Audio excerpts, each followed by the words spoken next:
joining us now to discuss the ongoing situation in Nigeria, as well as to offer his daily his almost daily intelligence brief on what's going on around the world and here at home. It's the former chairman of the House Intelligence Committee, Pete Hoekstra of Michigan. Pete, again, we welcome you to America's Forum. Hey, great to be with you, JD. Now, Pete, when we see this video, do you believe it to be authentic?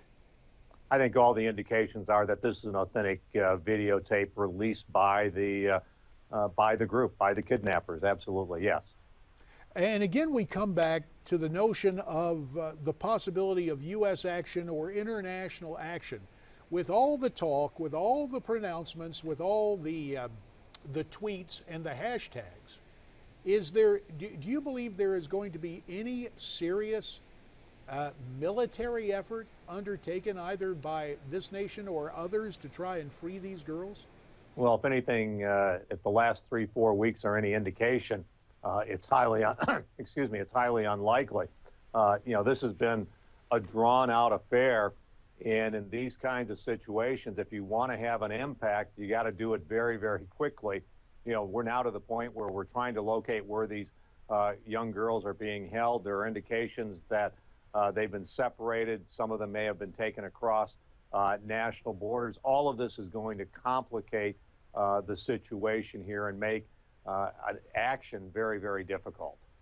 Pete, you mentioned the fact that it appears, or the reports are, that the girls have been separated. I want to turn our attention to, again, the conduct and the posture here at home. Of course, the First Lady and a former First Lady, Secretary Clinton, and others have offered photos of themselves, hashtag bring our girls home, or words to that effect. There is no denying that in a very real way, social media has burst upon the scene and led to some scrutiny, arguably led to some changes in some policies around the world. But this notion of foreign policy by Twitter in the United States has run into a fair amount of criticism. Your analysis first of perhaps the legitimate use of social media and Twitter, and then your take on what the First Lady and others have done with their responses. Well, I think you can use Twitter. You can show these hashtags, support or bring our girls home and those types of things.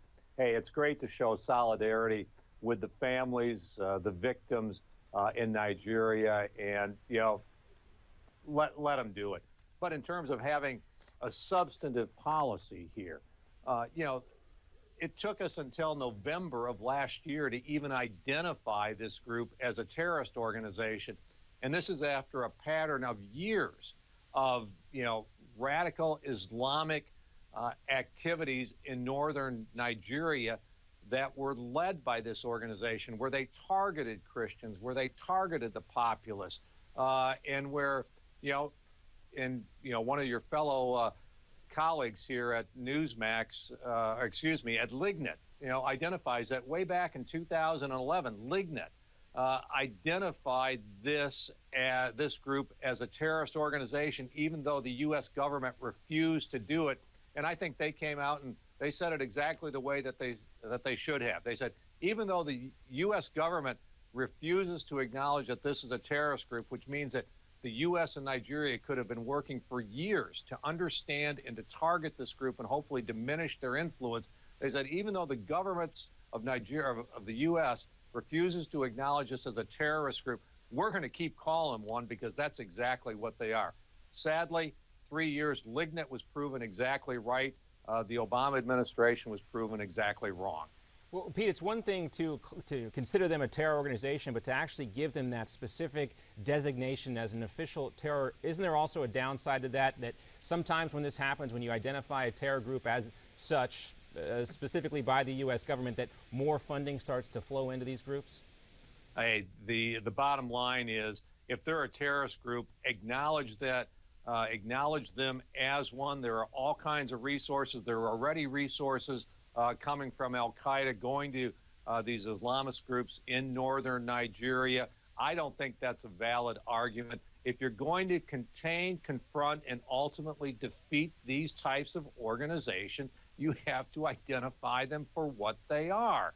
And so, that argument can be made. I don't put a lot of credibility behind that argument. And so that is some people may be saying, like, this is why they didn't do it, trying to cover their own backs, as opposed to a legitimate example, a reason why Boko Haram should not have been classified as a terror group well before this happened. That's right. I mean, what they're saying is by us claiming that they're declaring them a terrorist organization, we're giving them more credibility than what they deserve, giving them a higher profile. The bottom line is they were killing and murdering people in northern Nigeria, 3 years ago. They had links to Al-Qaeda 3 years ago. We would have been better off 3 years ago developing a strategy to confront and contain and defeat these people rather than, in many ways, not acknowledging their existence, and also having the ongoing debate within this administration as to whether a terrorist organization is really part of core Al-Qaeda, whether they're an affiliate or whatever. If they're radical jihadists, I don't care if they're affiliated with Al-Qaeda or not, their intent to religious minorities, to the West and to the United States, their intentions are not good. Pete, let's take a look at another troubled region, the Ukraine. Speaking of intentions not being good, Vladimir Putin obviously engaged in his own dose of realpolitik and essentially reaching out to the ethnic Russians. The referendum is taking place. Obviously, the new governor of the Ukraine says this thing is a sham. Your take on the situation in the Ukraine right now? Well, I mean, it's fascinating to watch Putin work. 2 weeks ago, 3 weeks ago, they start infiltrating, and they have this operation going on in eastern Ukraine.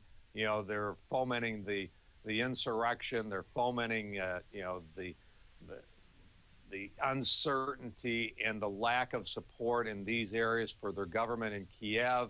They do that. They build up this. We want to be independent. We want our sovereignty. Leading into the weekend, Putin calls for calm and restraint and says maybe we should put this referendum off, knowing with full certainty that the referendum was going to happen and knowing with full certainty that the results were going to be exactly what they were. 95% of the people who voted, 85% of the people actually voted. So a huge majority saying we want sovereignty. And now Putin comes out and says, well, we now have to respect the will of the people. They voted. Let's have discussions and dialogue in a reasonable way so that we can begin implementing the results of the vote over the weekend. I mean, the guy is actually it's kind of masterful to watch how he's working this and playing it. And the West is just kind of standing by idly, really with not a lot to do. They're talking about a slight increase in sanctions, sanctions which have had no impact to date. And that was good. We have about a minute left, Pete. Okay. The EU saying, yes, we may impose new sanctions. In your mind, nothing to that at all? No, nothing to do with that at all. As long as, we've been talking about it, as long as we're buying their helicopters, as long as we're buying their rockets, their rocket engines to propel our satellites into space, and that we can't get to the space station, our limited option, we have very limited options. Remember, the West is continuing to get a high percentage of its natural gas. There's a lot of talk, but little that the West can do. All right, Pete Hoekstra, we appreciate your assessment, that daily intelligence brief, and we look forward to talking to you again soon. John, we hear Pete's assessment coming up after the break. Former Ambassador Edelman will talk about what is going on in the Ukraine and also some other areas of the world. In the meantime, we'd love to hear from you. The Ukraine, the referendum, any validity to that? Why don't you tweet us your thoughts at Newsmax TV, hashtag America's Forum. There's also Facebook and email, and we are coming right back.